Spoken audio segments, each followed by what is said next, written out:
Hey guys, what's going on? Blaine back for another Netflix review, and today I'm going to be talking about The Magician's Elephant.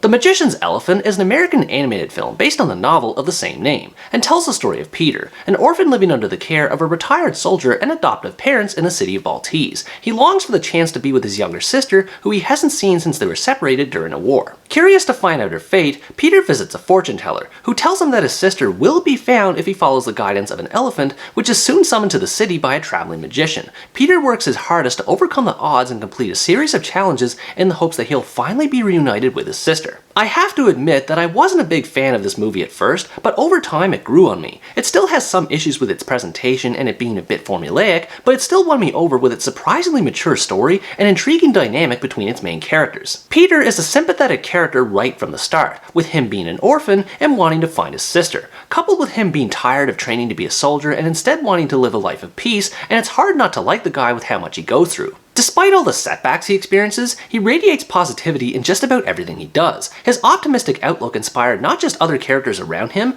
but it also inspired myself when watching. Seeing him defy the odds, gain confidence, and move one step closer toward finding his sister made it easy to stay invested in him. The other main character comes in the form of the elephant that Peter befriends in the story, and I was actually impressed with how she was portrayed in this movie. Even though the movie is an animation, the movie never came across as a caricature in any way. The elephant is given the right amount of personality and expression without being exaggerated or having any corny voice acting attached to her, and she's even shown to have her own goal in wanting to be reunited with her family. The movie strikes a perfect balance between her being a realistic animal and being a character in her own right. Both Peter and the elephant have an interesting relationship with how they assist each other in their goals. Peter's compassion allows him to see something in the elephant that others can't, which the elephant recognizes, and in turn she gives him the encouragement he needs to complete his mission. It's adorable to see the two bonding with each other, because it feels so natural. They're both stuck in seemingly impossible situations and have to work together in whatever way they can to make things possible, and it's heartwarming to see this bond develop between human and animal. Now, while the main characters are great and their story gets interesting as time goes on, as I said before, I wasn't initially sold on this movie. It takes a long time for events to get going, and there's a lot of little things in the beginning that dragged it down for me. The voice acting in general tended to vary in quality. Noah Jupe's role as Peter is okay, but I found he lacked enthusiasm in how he delivered the majority of his lines. But conversely, Mandy Patinkin's role as Peter's mentor Vilna Lutz was fantastic and provided a lot of great comic relief. There's a number of characters as well that kind of feel like filler and didn't serve much purpose. The magician proved especially disappointing, not because he was bad or anything like that, but because he's in the title of the movie and is played well enough by his actor Benedict Wong, yet he has nothing to do other than stay inside a jail for most of the story,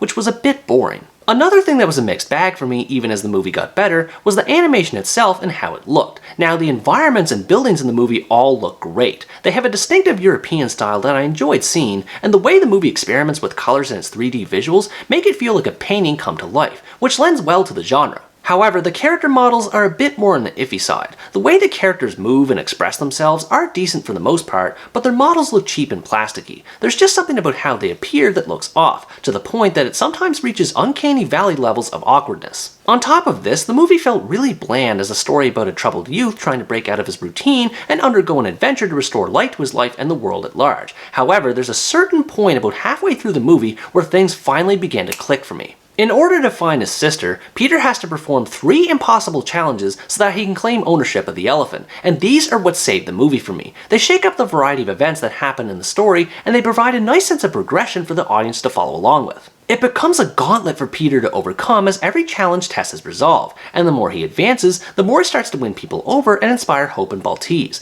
This ramps up the emotional stakes of the story as the challenges become increasingly more difficult, and it was a blast to see these challenges in action. The challenges also provide a nice amount of this movie's comedy, which I personally found to be alright. It's definitely geared more for kids, so it's not going to feature too much as far as witty dialogue or anything else that might appeal to adults, but there are still some funny moments, especially when it involves the king. That guy is a ton of fun in any scene he's in. But although the movie is meant for kids, it doesn't shy away from the darker moments involved with the story. The circumstances behind Peter and his sister's separation in wartime are grim and weigh heavy on the minds of every character involved. The tone of the story is appropriate for any given scene. The movie knows when to be whimsical and upbeat, and also knows when to be more emotional and take itself seriously. All of the events that take place feel natural, which makes the story feel more consistent and less jarring. And this is aided by a fantastic soundtrack that conveys the right mood for any moment, especially when it involves Peter and the elephant. And the movie's theme is perfect for the type of story it is. It tells a simple message about overcoming the odds and making the impossible